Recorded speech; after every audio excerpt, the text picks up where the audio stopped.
This is the Rebel Author Podcast, where we talk about books, business, and occasionally bad words.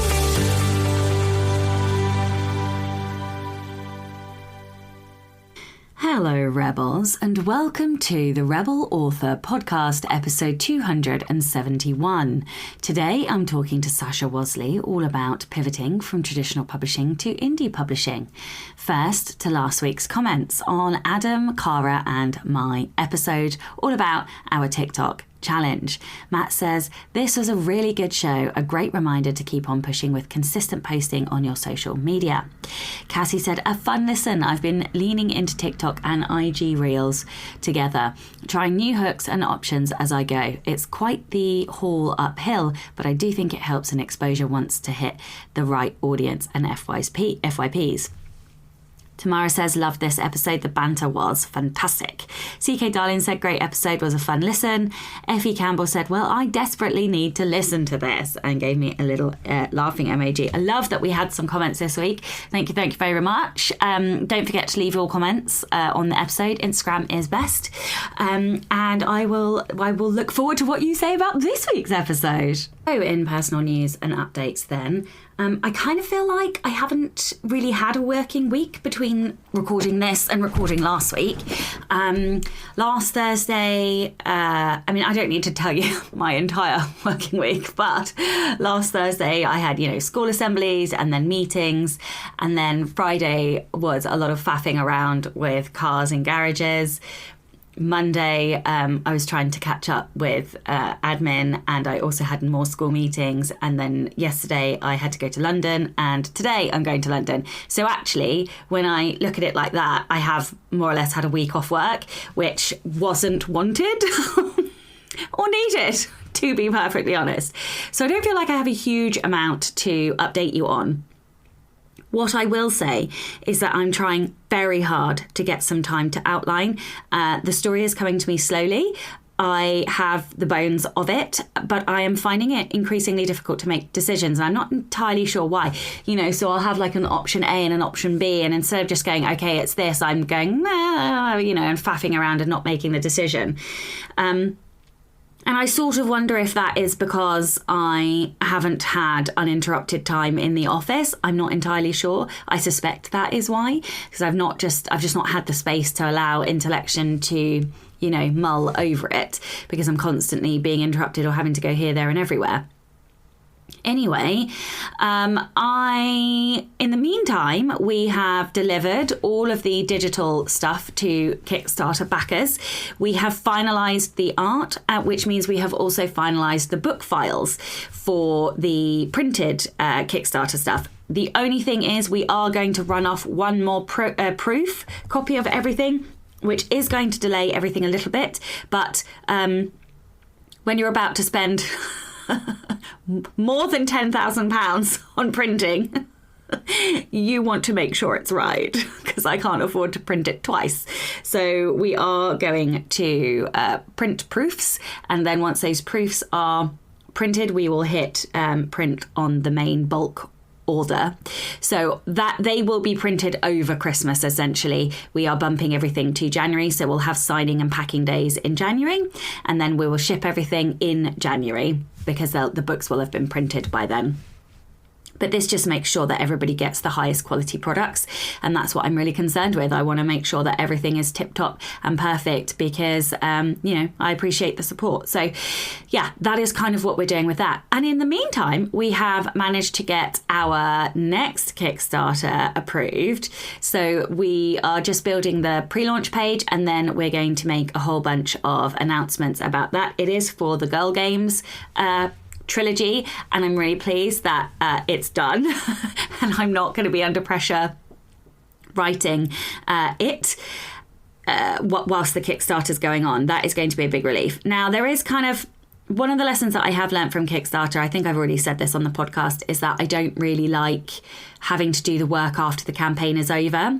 And one of the things that I really want to be able to do for this Kickstarter is write what I am air quoting the wedding scene. Now, I would love to do it as a novella. There's a couple of characters, one from each city, kind of one from each series in my world that would be a great crossover. But I'm struggling to engage my brain in it. Like, it's not what I want to do. What I want to write is the next new thing. And it feels like a step back to go and do this. So I'm trying. I've sort of got a concept for it and an idea. But, and I am asked for it loads, like literally... definitely weekly, sometimes more than weekly, I'm asked for this particular thing. So I would love to deliver it, but also I find writing for other people extremely hard. This is why I think I would struggle as like a ghost writer, for example. I don't think I'd be very good at that because I'm so mood driven. It's just like my reading. I'm really mood reading led. And so when I feel obliged to read or obliged to write something, I then really struggle to do it. So I don't know. I've sort of got an outline for it, and maybe I just need to sit down and just bash it out. But then I always feel like, you know, I don't know. I need to find that spark. If I can find the spark, I think I'll be okay. I also feel like the thing that's in the way of that spark is this outline for the next series. I am so desperate to pin down what it is that I'm doing. I'm close. I'm very close. I'm pretty sure I've decided the trope. Well, I'm not pretty sure. I am certain. But it's all of the context and the justification for that. And I think until I have that solidified and I have a structure for the story, I don't think I can let myself go back to this novella. And in fact, even as I say this, that is the problem. So maybe what I need to do is just carve out die-hard time, no interruptions, which I'm not really going to get until next week, but carve that time out, work on the outline. Once the outline is in a place that I'm happy with, then I think I'd be able to go back and do this novella, because the sort of cut and dry of it is that it needs to be done before Christmas. So if I don't get this novella done before Christmas, it's not happening. And I really want to deliver it as a surprise. That would be lovely. So that is sort of where I am. I have now set my goals for 2025, which you will hear in the Black Heron. I'm not going to go over them again, or not in this episode anyway. I might do a different episode later in the year. So I'm very, very excited now for next year, because I feel like I have some structure around them. And all the goals feel strategic as well, which is important to me, because I need to kind of stop being so operational if I want to continue to see growth. So yeah, I'm in a good place. I'm excited. I am also making some changes to Patreon. That's something that is still in flux at the moment. We have now, or we are in the process of, thanks to a recommendation from a patron, creating community badges. So we will deliver on a monthly basis badges to people who hit year milestones, so 1 year, 2 year, 3 year, 4 year, 5 years, and so they will get badges that they can either display in our Slack community group or on their profile, or just keep as a thank you from me. I am no longer going to be doing evenings. One of the things that I am realizing is that I'm not 20 anymore, and every time I work in an evening I get a headache, which is a sign of I don't want to say burnout, because if I don't work in the evening, I don't get the headache, but it is a sign of strain, I would say, and I am trying to protect myself in order to be able to continue doing this. So what I am looking at is more daytime sessions. I've put out a poll to the community to see what sort of times people can do. I've said I'm willing to go up to 7 p.m, but I can't go past 7 p.m. because I'm just getting too tired. So we're going to look at more, I guess, like office hours, but more like chat and community social time, rather than necessarily always making it about the sprints. That was one of the clear messages from everybody, is that the thing that they love about this community is the social side of it. So yeah, we are looking at that as well for 2025. And I'm sure the next question will be about the classes, and the answer is I don't know at the moment. There will be changes coming over December. I will announce more when I know, but I was so grateful to the community when I kind of announced them for the positive feedback and sort of the acceptance. I think I'd built it up into this big scary thing that I had to confess, and actually it was really fine. Everybody was so lovely, and I fucking love you guys so much, so thank you so much for the support. And being willing to evolve the Patreon community, because that really is what it has become, is a community of supportive writers supporting each other to reach their dreams. So yeah. Okay, I think I've probably talked quite long enough at this point. What I will say is that as this episode airs, it will be the day before my release of House of Crimson Curses. As I record this, I am 43, is it 43 or 44? Can't remember exactly, but 44-ish pre-orders away from beating my highest ever pre-orders, which was for the last book. So if you like fantasy romance and vampire romance, and you don't mind a little bit of lesbian smut, then I would greatly appreciate you guys pre-ordering and coming through and reading the series. It is not a standalone. You do have to have read books 1 and 2 in order to understand book 3, but I would love the support, because we all know I'm super competitive and I really want to beat the girl. I really want to beat the last pre-order number. So yeah, I would love that. And then as this airs, tomorrow is my launch day, so I am going to be super duper excited about that. Rebel of the Week this week is Liz. Liz says, my mother labelled me as a rebellious child when I was 6. Not a difficult title to earn when you're naturally curious, independent, and being raised in a fundamentalist Christian cult that teaches you the only place for a woman is subservient to men, barefoot, pregnant, and in the kitchen. I'm now no contact with my parents, but have had to do a lot of internal work to get to the point of realising my rebellious nature isn't entirely a bad thing. No, it's not. In that process, I've done some digging into my family tree in an effort to understand where I got it from, since my general attitude, especially when I'm told not to do or that I can't do something, is somewhere between bet and fucking watch me. Oh, I love you.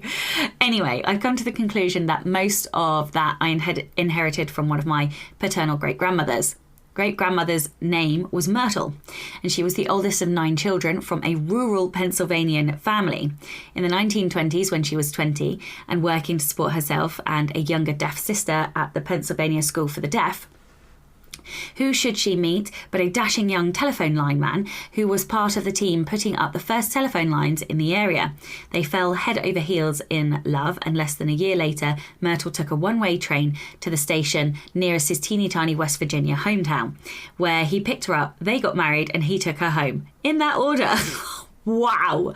He'd given up being a lineman to keep a dairy farm in the mountains. It wasn't an easy life, but they seemed happy for about 14 years. Oh no! When he died very suddenly.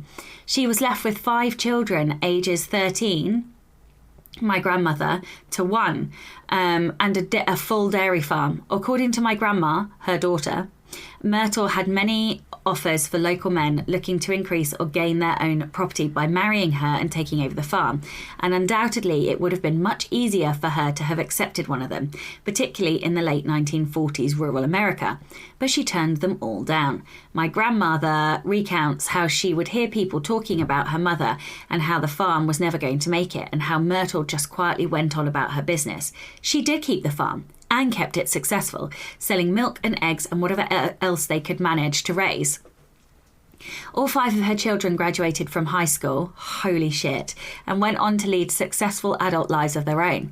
Myrtle never remarried, and once all the kids were through school, she sold the farm in the mountains and moved to town, buying her own house and living there on her own until the age of 92. Fucking watch me indeed. While my life could not be more different from hers, and I'm not even sure she would approve of me now, I like to think that her love of quietly giving society the middle finger is a direct ancestor of my own rebelliousness. I fucking love that story. And if you would like to be a Rebel of the Week, please do send in your story. We are always really, really low. We're like clinging onto these by the skin of our teeth. So please do send in your story. It doesn't even have to be yours. It could be your great grandma's, or a grandma, or a cousin, or an aunt, or a parent, or a sibling. It could be a friend or a pet. But if you would like to send in your Rebel story, please do. It can be any kind of rebellion, something big, something small, or something in between. You can email your rebel story to Becca over on rebelauthorpodcast@gmail.com. No new patrons this week, but an enormous thank you to all of my existing ones. If you would like to support the show and get access to all of the episodes, then you can do so by visiting patreon.com/Sasha Black. Hello and welcome to the Rebel Author Podcast. Today I'm joined by Sasha Wasley.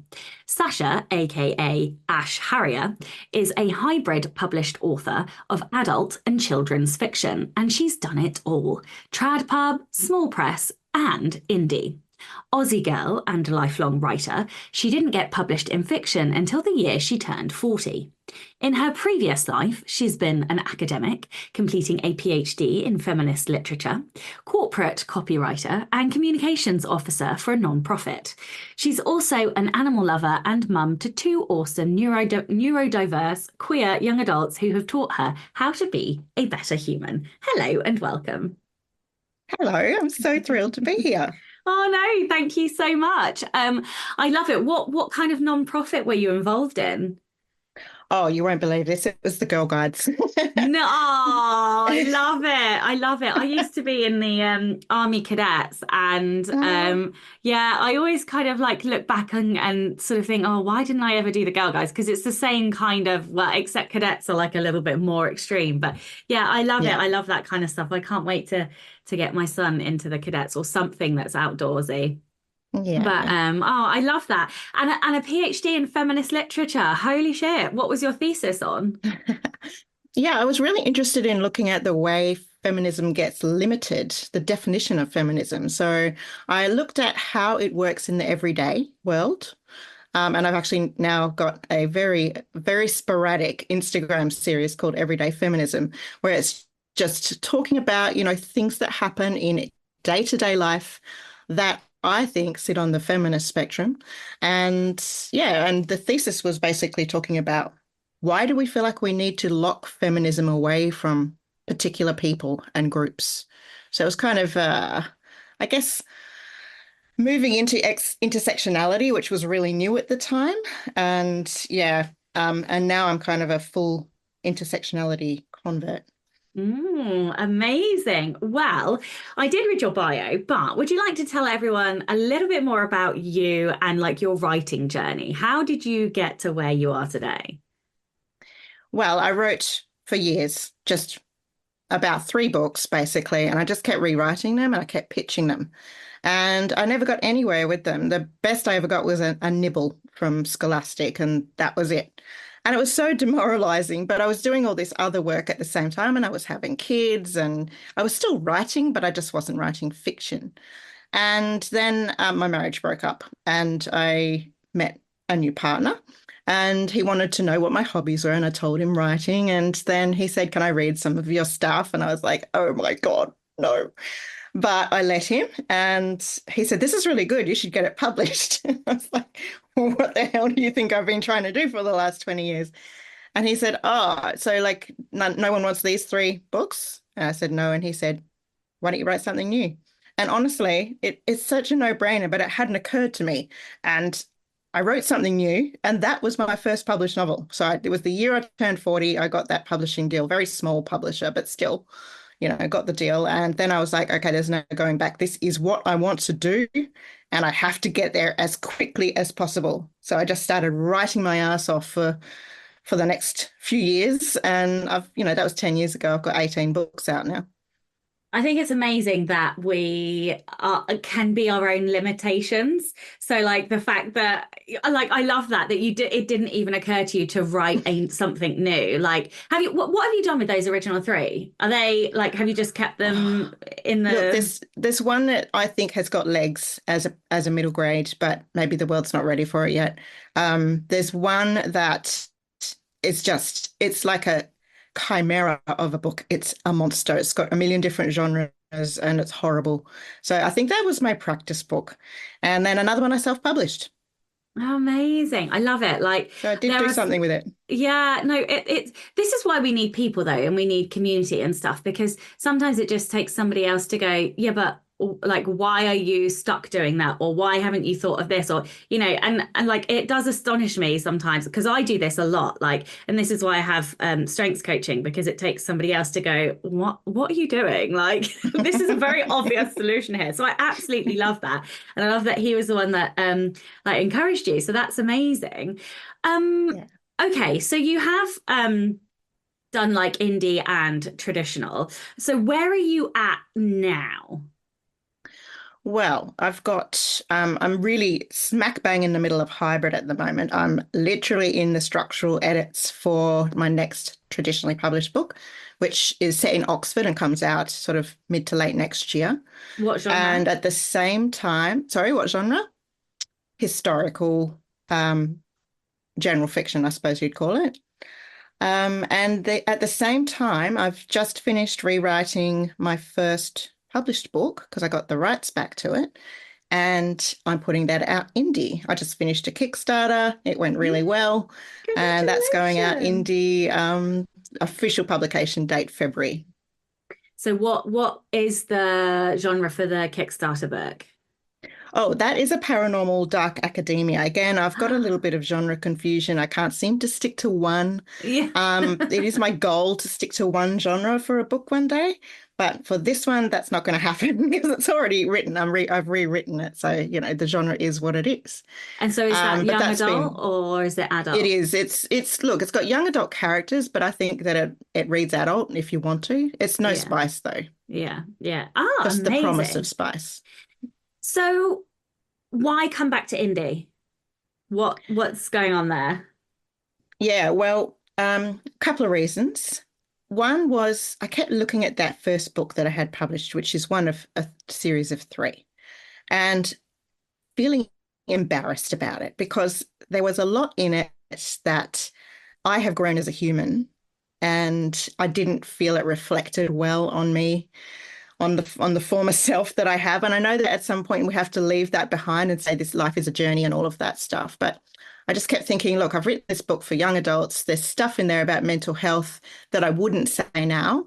So, using words like crazy. It was the character's voice. You were saying, people think I'm crazy, but I felt very uncomfortable with that word now, having raised two teenagers who had significant mental health issues during high school. And just an absence of diversity in the book and a couple of other things that I didn't feel good about, as well as just having grown as a writer. I've been working with really good editors for years now, and I feel like my craft has improved. So I kept looking at that book and going, oh, I wish I could rewrite that. And then it occurred to me that I've got the rights back. They were only 5-year contracts. And I thought, oh, I could rewrite that. And there happened to be a little bit of a blip in the writing of the current book. Normally, I put one out a year. But with this one, we decided to push that back and make it a 2-year process because the research was so incredibly huge, which meant that I had a bit of extra time. Not a lot, but, I like to cram my time full of everything. So I asked for my rights back and they were very kind. They gave them back to me, even though the third book wasn't quite out of the reversion time yet. And I started rewriting, and the process was amazingly fun. I don't know if you've ever written fan fiction. I haven't. Have you? No. Mm-mm.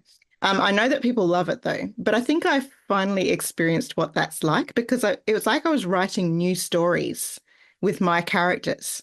And it was really, really good fun. Like I couldn't stop. I couldn't put the laptop away. And it Yeah. just poured out of me. I added I 30,000 words. Wow, that I've only ever attempted to read one fan fiction, which was Manacled, which is like a Harry Potter Draco Hermione, but it's really dark and like 1,200 pages long or something. And so I'm about a quarter of the way through, but like I put it down because it was so long. I will probably finish it, but no, that's the only fan fiction I've ever read. I know quite a few people who really, really love fan fiction. And I'm not opposed to it. I would definitely read it. I'm just very lazy and I can't be asked to dig for the ones that I need, For the the good ones that you're stuff, looking for. yeah. Yeah, there's one at the moment called When Claire, which is Wednesday and somebody else, the other girl, I think, and it's like this really huge Oh, fan fiction oh, from the Wednesday yeah. series that I want to read. But I just can't be asked. Like, you have to download it and put it on your thing, whereas it's so easy to do it. Like, and this is terrible coming from me, but anyway, it's the truth. Um, okay, so it was quite a while ago that you were in the indie sphere then. Mm, So how have things changed? Like maybe what are the biggest changes that you're kind of seeing in the landscape and how are you like dealing with that and approaching it? And I suppose the same question, but for trad, I suppose you are still with them, but what changes mm, have you seen in that landscape during your time with them as well? mm. Oh, so many changes. First of all, just to clarify, the first books, the ones that I'm rewriting, they were published by a small press. I then went on and self-published 5 books. So that was kind of the track that I took. I then got a traditional publishing deal and sort of stuck with that for a few years because I just found I had no success with indie. So let me have a think about how it's changed. So I think authors were very much beholden to Amazon back when I was in the indie market. And it was also kind of peak saturation time, but no one had any ways to cut through. So I hit in 2015, 2016, and I think that was actually a really bad time to come into the indie market. I don't know for sure, but I certainly didn't have a good experience with it. I hated the marketing side of it. I hated spending money on ads. I didn't know what I was doing. I felt like I was just throwing money at my computer and it was just disappearing. And yeah, it was just not a fun experience. But I do feel that it was fairly straightforward to learn. This time I've come back and okay, maybe it's because I'm a little bit older now, but it's such a steep learning curve that I'm on. It's practically vertical. Oh, and the Kickstarter thing, finding out that people are doing Kickstarters now for books, that was a revelation. I just thought that is such a great idea. And as soon as I found out that people get something for their pledge, I was in. I was like, yeah, I can't just go and ask people for money for nothing. Like I can't do a GoFundMe type thing, but I could do a Kickstarter where people are buying a book. What kind of tiers did you have? What kind of structure did you have in your Kickstarter? Well, I've got I one running that's had, live now. That's why I'm asking. yes, yeah, actually, I've got the link and I'm going to check it out. I had the ebook, then I had a deluxe ebook, then I went to paperback, hardback. I kept it fairly simple. And then I had just some nice add-ons and, lots of stretch goals. So that we hit lots of stretch goals, which was really nice. I set the target nice and low on advice from the Kickstarter for Authors group. And I was really glad I did because I'd started a bit high thinking, oh, this is how it works. You basically get all your expenses and then you cover all of that using the money from Kickstarter. And then, went into this group and found out that's not actually how it works. So it did well. We've got stuff like art page in the book, these deluxe bookmarks, charm bracelets. The story is kind of based around these 7 gifted kids, and they've all got a symbol that represents their gift. So that was really nice to be able to merchandise. Oh, I that's was able to cool. do the charms and the charm bracelets and lots of imagery type stuff, art cards and things like that. Oh, that's And I so also did cool. a lot of free content, like a lot of free to me stuff. So like additional scenes, bonus post-credit scene, a prequel short story, things like that. Amazing. I love it. I spend too much money on Kickstarter. Oh, Like, it is a money yeah. suck if you let it be. Oh Yeah. God, it's so bad. And then like I try really hard to resist and then I'm like, oh, pretty book. Click back, like Yeah. I think I'm over 30 campaigns now that I've backed and I'm just like, you need to stop. You need to rein it in. Because the thing is that this is the bloody ridiculous thing about it. When I buy the special editions, I don't then read them. Like, I will buy a different version that I can read and write in, and Oh. so I just end up with these pretty versions that I like don't touch, or it's ridiculous. Oh my Anyway, God, you're like prime Kickstarter market. I know, right? I know, I know. This is Because why I'm that I'm like, stingy Kickstarter buyer who just buys the ebook because I like oh. reading ebooks. So I'm like, oh yeah, I'll just have the cheapest one, thanks. So then I see all the nice stuff coming out and I get a little bit of FOMO, but it's too late. Yeah, I mean, I am just a whore for books. So I will I often have like ebook, paperback and audio of the same book. because I Oh never my know where I God. am and I just want to consume it in any which way that I want to consume. Like That is so cool. I don't always do that, but like if I yeah, I definitely do it quite a lot, but not always. Or I'll have It's two so supportive of versions. authors. I really admire that. If I was Well, rich, I'd do that too. yeah, I mean, you could argue that it's supportive of authors, or you could argue that I'm really selfish and I want to be able to access it however I want to be able to access it. Everybody wins. That's Yeah, exactly, nice. you know. We've kind of talked about what's changed in the indie sphere. Have you Mm. seen any changes in the traditional publishing? You know, are they modernizing? Are they adapting? Or is it still very much the same kind of system when you started as to where you are today with them? Yeah, I think not much is changing very quickly in the traditional market. I'm seeing a lot of movement of business. You know, there's acquisitions happening in terms of bigger houses acquiring smaller houses and a lot of conglomeration happening, which, I don't know if that's very good for the market. It's a tough market. Book sales are down across the board, at least in Australia. One thing that's not down is graphic novels. That continues to rise, but it's very hard to get a deal unless you are an established graphic novelist who preferably does the writing and the illustration. So I've had this, what I think is an amazing idea for a graphic novel, but I don't illustrate. So I'm kind of talking to illustrators and saying, hey, do you want to work together? And then we'll have something to pitch because they don't want you if you haven't got the full deal, which is quite counterintuitive because in traditional publishing, if you're writing a picture book, they don't want you to go and seek that illustrator for your picture book. They will find them for you.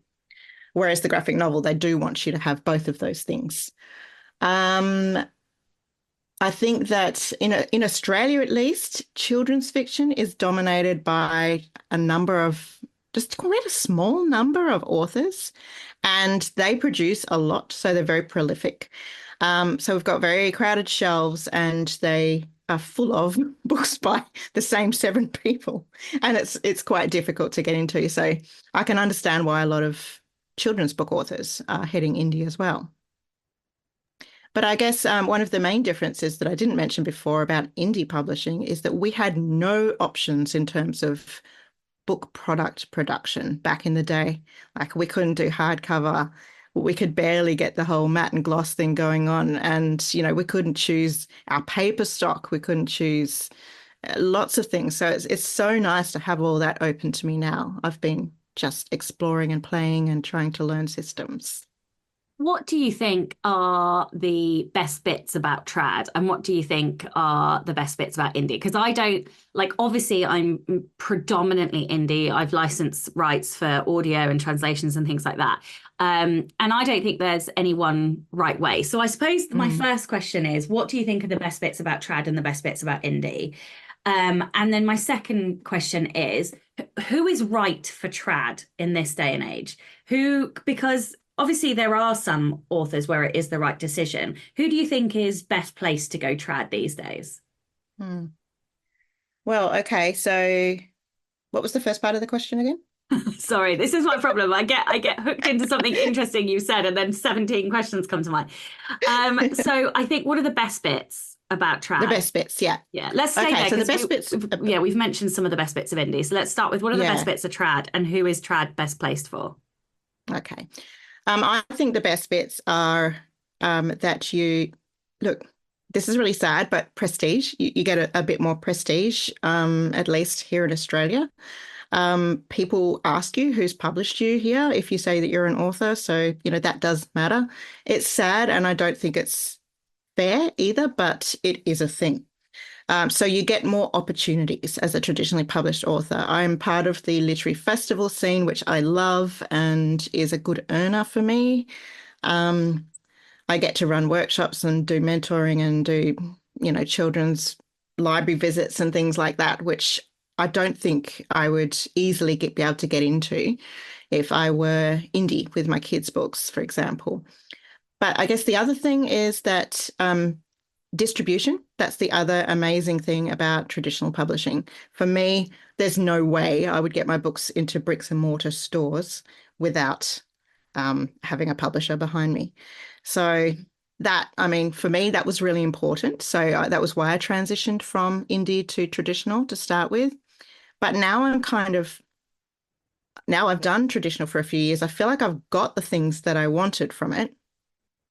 And I sort of want to see if I can make the indie thing work again, because I'm kind of a career experimenter.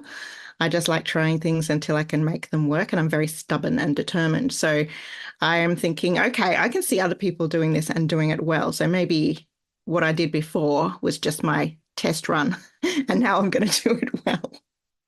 Okay, so that's a really Who's good. good for, Oh sorry? gosh, yeah. Okay, so I'm going to hold on to that question about who's Yeah. good for trad, but I suppose you said something really interesting is that you're a career experimenter and what didn't work before. So what are you going to do differently this time as an indie? A lot more planning and a lot more patience. So I'm not going to go in going, all right, this is going to fly, and I'm going to be mega successful just on the back of this one book, because I think that's extremely unlikely. I've learned that through years of having books out, that it's very random what hits and what doesn't. And I know that this series that I've got coming out, I love it and I'm really proud of what I've done, but there's a little bit of genre confusion with it. So it's possibly going to be slightly difficult to sell. But that's okay, because I'll get this out, and then, I've got 3 books out under that name. So that gives me a small backlist. And I know that the next book I'm writing under that name, the Ash Harrier name, is going to be exactly fitting into a particular genre, which I've been really enjoying lately, which is dark academia. And there's not going to be any kind of confusion. It's going to be exactly where it needs to be for the market to understand what it is, and cover and everything. So I'm sort of looking at the long game this time. I've also decided that I know how to sell a bit better now. I'm a little bit more confident in terms of getting online and asking people to buy my books and telling them about my books. So that feels better. I don't have to hide behind graphics anymore. I'm sort of willing to actually get up there and talk myself. And I guess the other thing is that I've got a name now. So at least in Australia, there'll be people interested in buying this book, if nothing else, if nowhere else. Okay, so I'm going to go back to my original question, which I tangented on because you said something interesting. Who do you think in 2024 going into 2025 is right for trad? What, I do feel like each book needs to be taken on its own merit and the decision needs to be made for each book. But like, are there particular genres or books or even particular types of people that you think are better suited to the traditional market than the indie one? Definitely. I think if you are not comfortable with rapid change and a really steep learning curve in terms of technology, then it's probably not going to be for you. If you're not ever comfortable about talking Indie about isn't going to be yourself for or your you. products. Yeah, sorry, indie would never be for you. Yeah. So people who are uncomfortable with um, having to do the actual production, running a business, that kind of stuff, then trad's probably better for them. People who are desperate to see their books in bookstores, because the likelihood that you will as an indie author is pretty low. So if that's your main goal and you want to be like going to local libraries and doing author talks with your books and having the bookseller there supporting you and all of that, then you want to go traditional. Um, Also, if you've written books that comply neatly with a very commercial genre, traditional might be for you because you can have big success. But if you've written kind of genre bending type stuff, that can be a tougher sell to traditional publishers. They're not quite ready to take those risks at times. Okay. What have you kind of learned from traditional publishing in terms of like strategies or techniques that you're going to bring into your indie publishing? Right.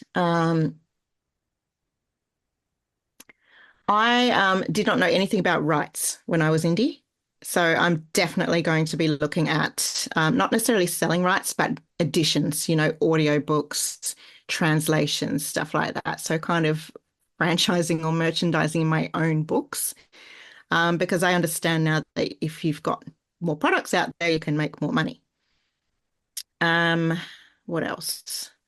I guess one thing that I have got now is some connections in the Australian industry that would allow me to um, look at possible distributions. So our association, our peak association of authors here in Australia has a distribution deal with a distributor. So I can possibly go to them and get some bricks and mortar distribution, but that's probably not where I'm going to sell volume, to be honest, because we've got a really small market over here. So I'd be better off focusing really on the ebook and online sales. Yeah, I guess selling direct is the other thing. So I've learnt from traditional is that they make a lot of money and I make very little money. So I want to reverse that trend. So yeah, I've got a Shopify. I set that up. That was one of the hardest things I had to do. Yep. And that's kind of ready to go now. Although I'm terrified of all the VAT and the GST and all of the different taxes and things. Oh my God. Just get an accountant to handle it. Okay. Okay. So obviously we know there are some frustrations with traditional publishing, you know, the loss of control and the ability to be able to do whatever you want when you want. Is there anything you find frustrating or difficult in the indie world? And how have you tried to combat that?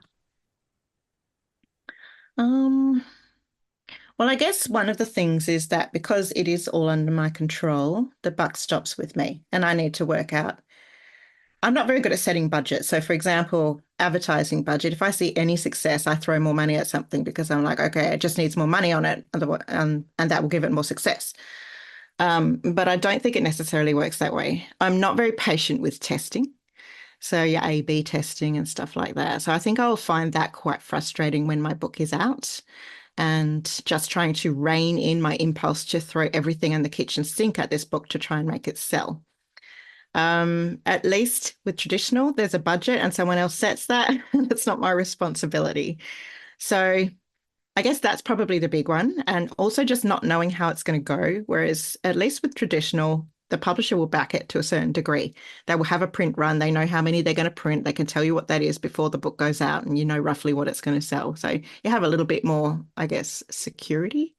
You know what's happening, but yeah, this feels a little bit like I'm just going to chuck it out into the universe and hope for the best, which I hate doing stuff like that. That's not me at all. I'm like, no, it must be placed in the universe in a very precise manner, and I must have control over it at every stage. Oh, I understand that feeling. Okay, what have you done right? What advice would you give to other authors considering a similar pivot? Maybe, well, either way, either from indie to trad or from trad back to indie. Like, what did you do right? What are you continuing to do right? And what is your kind of best advice for those considering a pivot? I think just go on that learning curve. It's really hard, but it's got to happen. And don't kind of expect that, okay, I've decided I'm going to be an indie author again. Tomorrow I'm putting a book out. No, don't do that.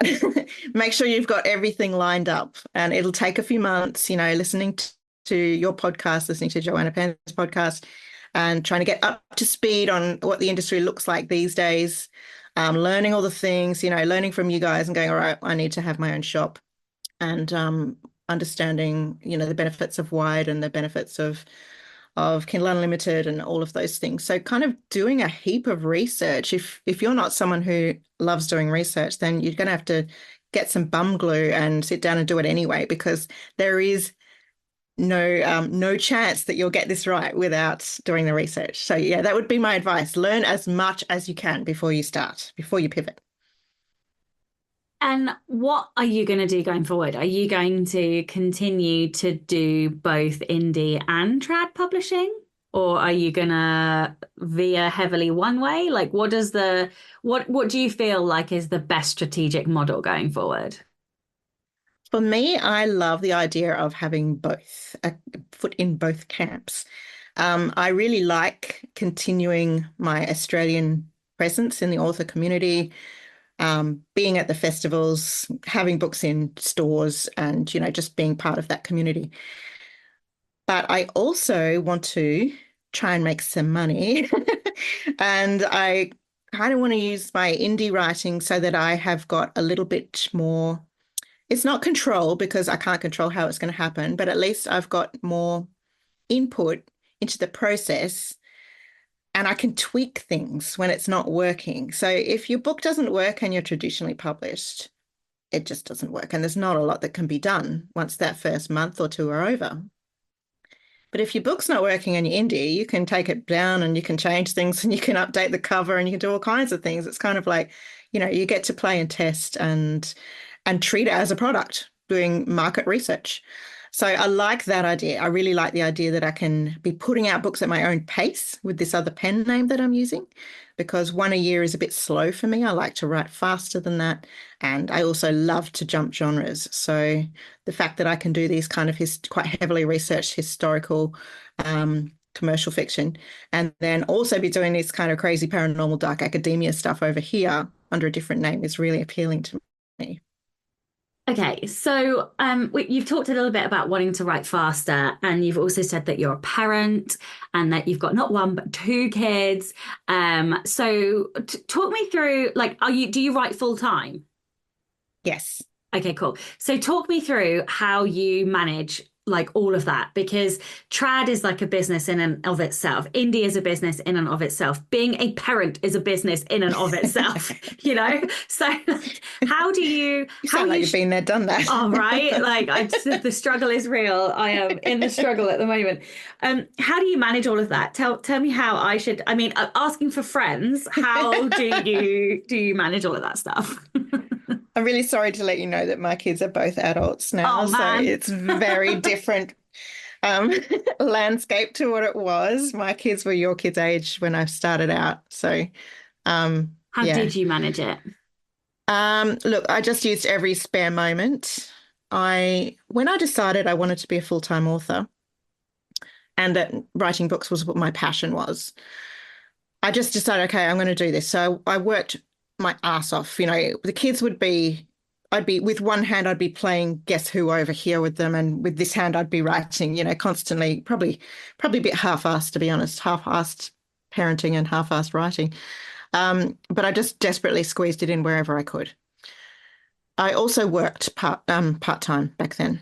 Then when it got to the crunch, so my youngest, both my kids are neurodiverse, and my youngest went into a huge mental health crisis, and poor love really needed me. And I just had to leave my job. I said to my boss, I'm really sorry, but I'm going to have to leave. My kid needs me at all hours of the day. There's no school happening.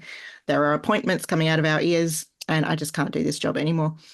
So I said, all right, this is going to be my pivot to full-time authoring, because that's something I can do while I'm sitting in waiting rooms or while I'm just being with my child and being present for them. So that was 2 years ago. I made sure I had a buffer zone of cash. That was really important, to have some savings there. And I had several forms of income. That's the other way I've done it, is by diversifying. So a lot of my income comes from my mentoring and teaching, which, again, that's a time suck when it comes to writing, but it's also bread and butter. So I value it, and I do enjoy it. And then there's all the appearances, and I apply for a lot of grants. I get the occasional one. I do residencies. So I'm lucky I've got the freedom now that I can do that to some extent. My kids still do need me, but less so than I'd say yours would at your kids' age. So yeah, I don't know if that answers your question, but I just threw everything I could at it, squeezed it into every crack of my day. And now I feel like I've finally got a bit more of a routine. I write in the morning. I input creative stuff in the afternoon, so I research or I read, and because otherwise I will just go blah, blah, blah onto the page and it won't be any good. And in the evening, I kind of faff around doing other stuff, but it's all business related. Do you know your Clifton strengths? I don't. I'm dying to find them out. You just said I did go away after your one with Dana and did my Enneagram, but I haven't done my Cliftons yet. What's your Enneagram? 4. Okay, so you're the same as Dana. Yes. Yeah. And it was really revelationary for me, if that's a word, revelatory. Because I've been feeling guilty about being a jealous author for years. Professional jealousy is like really painful for me. And then I read this description of the type 4, and they were like, you're naturally jealous and you kind of lean into the darker emotions to help your craft. And I was like, holy fuck, I'm allowed to be jealous. I don't have to hate myself for this anymore. Oh, I love that. I love that so much. I think that's, so I hate emotions, spoken like a true eight. But it is true that like we give ourselves a bit like the thing that we said at the beginning of this, where your partner was like, well, why don't you just write a new one? Like it's like that permission to be our most authentic and true selves. And of course, like, yeah, that's going to be amazing. Is there going to be some academic jealousy? Because that is chef's kiss to dark academia. I'm like in my dark academia era right now because like I rewatched Wednesday the other day and I read Education in Malice and like, yeah, I'm like, I think I've read 2 or 3 dark academia books this week, not this week, last week. Yeah. But yeah, so like academic jealousy is incredible. You're going to be like peak, like on market Yeah, for peak rivalry. Oh, yeah. Oh my I'm God, living it. Yeah, exactly. That's going to be amazing. Okay, just complete side tangent then, because I am in my dark academia era.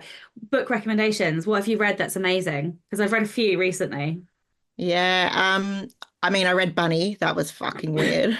Oh, that's literally right here in my Yeah. pile to read. Oh, Oh, that maybe will I'll blow put your it on the mind. shelf. Is it good? It is. I really liked it, but it is so weird. I just didn't know where that was going. I just read Ninth House and I loved that. Have you read that? I have. Yeah, wasn't for you. So I loved Lee's other work, the Shadow and Ah, Bone series. I devoured that. yeah. For me, so this is kind of where I see Dark Academia. Dark Academia is kind of split in half. There's like Mm, the really literary fiction, kind of eloquent prose, quite a slow, luxurious pacing. There's some kind of mm, mystery in there. And then there is the smut academia that is like a romance wrapped in a wrapper of dark academia where yeah, setting is more dressing. yeah, And so I feel like Ninth House was on the literary end. yeah. And in those terms, I feel divided. Like if it's a young adult one, sometimes it can get away with it because it's not quite as wordy. But Mm. there was so much backstory and so much kind of world building, and like there were like There was a whole lot of pages world building. without any dialogue, and I was just bored, if I'm honest. Yeah, fair And enough. yeah, and I really hate saying that publicly because I love Lee and I think her writing is Yeah, incredible. And like I yeah, say, I devoured, and Six of Crows, I absolutely love Six of Crows as well. But that one just wasn't for me. I just feel like she went yeah. into her kind of Oh, best that's fair. self world That's building. how it is. Yeah, Yeah. like, I loved that. I think I loved the world building. I'm just getting into dark academia. I didn't realize that it was even a thing until fairly recently. Oh, I'd heard of it, but I didn't really know what it was. And yeah. then I started reading it. So I've kind of gone in almost from a curious educational point of view. And I'm Yeah. reading all different types. So I've read Yeah. the Donna Tartt one, the Secret History, I can't do and it. also I tried the first page and was like, nah, I'm out. oh, No now way. that's dense and slow if you want Yeah, dense and no slow. way. You probably wouldn't enjoy what's the other one I just read? The Shakespeare one where they're all acting If We Were students. Villains, Yes. I've What read did you it. think of that? So The I read quoting it. Shakespeare, my goodness. I know. I read that in audio, thank goodness. Um, Oh. it's really difficult because I've read a few mysteries. So I've read a couple by well, not a couple. I read one by Stuart Turton, I think his name is, The Seven Deaths of Evil in Hardcastle. And Oh yeah. it's that same pacing that I just can't do it. Mm. I'm not I need like Top Gun, Maverick levels of Yeah. action Fair. and Yeah. pacing. Like that's just what interests me. Like I Yeah. get that there's a whole genre out there for people who want that kind of, luxurious, meandering pace, but it's just not for me. Yeah. So I mean I read it and I got through it. I didn't DNF it. So it was interesting Yeah. enough that I wanted to know what was going on. And I think Yeah. that was the story structure, the fact that it was kind of this before and after Mm. almost docu style, and Mm. combined with the world building around Shakespeare, because I do really love Shakespeare. I found it Yeah. very, very interesting. But yeah, I mean, not for me. Yeah. Yeah. So I'm just sort of delving more into the paranormal and I guess Yeah. supernatural ones now, which I really, really do enjoy. Well, Bunny education and is malice is fast. good. Like I think Is you'll it? like that. Okay, Yeah. cool. Education, I'm just looking at what else I've read, and this is a complete tangent, but this is what people get used Oh, to and when Divine Rivals. I've read Divine Rivals. oh That yeah, was a is little that bit Dark too, Academia? well, it's it's it's coming up in the genre searches. Okay. And I really thought that was a lovely story, but when a really young person gets married in a book, puts me right off. Mm, Same with mm. pregnancy. Yeah, yeah. Okay, so that was a great tangent. Also, on in terms of like TV shows, have you watched Wednesday? Oh my God, so good. So, so good. So, have you watched Sabrina? No, I haven't. Is that good? That is also good and takes a little bit to get to kind of the academia setting, but there's a lot of it set in academia. Okay. So that Okay. might be worth. I mean, maybe don't put it at the top of your list, but don't put it at the bottom of your list either. I would Okay. definitely check it out because that has a lot of like very similar Wednesday vibes.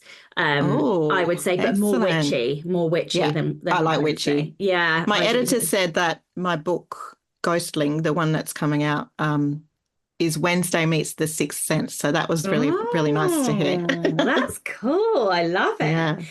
Um, okay. So you kind of mentioned like the diversifying of income. And so how Mm. do you structure that? How do you structure, we kind of been talking in and around time management before we diverted onto dark academia.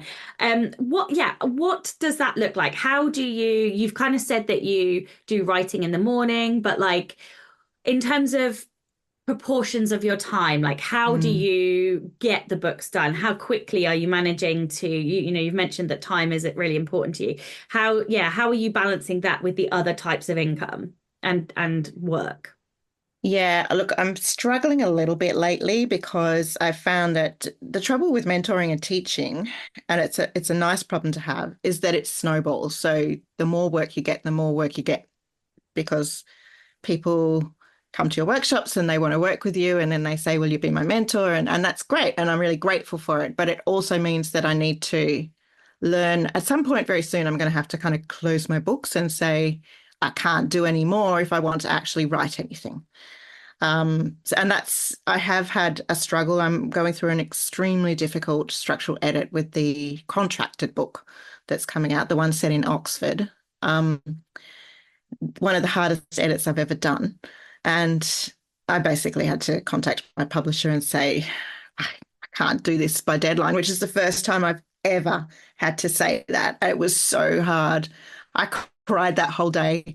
I'm not a crier, but I just cried and cried. And I just kept thinking, oh, I failed, because that's how my mind works. I go instantly to failure rather than, oh, this is a small setback. But let's So, talk about that because that's really mm, interesting.